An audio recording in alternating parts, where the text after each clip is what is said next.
Yun. Wala na ang barangay.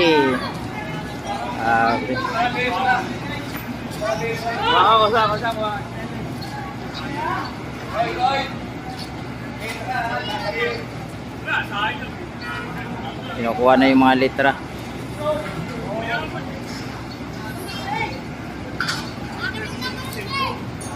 Wasak na yung worth of millions na barangay hall project dito sa Bangkita ng T. Alonso Street. Baklas na yung signage nya. Baklas na ngayon, piloter na yan ngayong araw ng Biyernes, July 10, 2025. Yeah, thank you.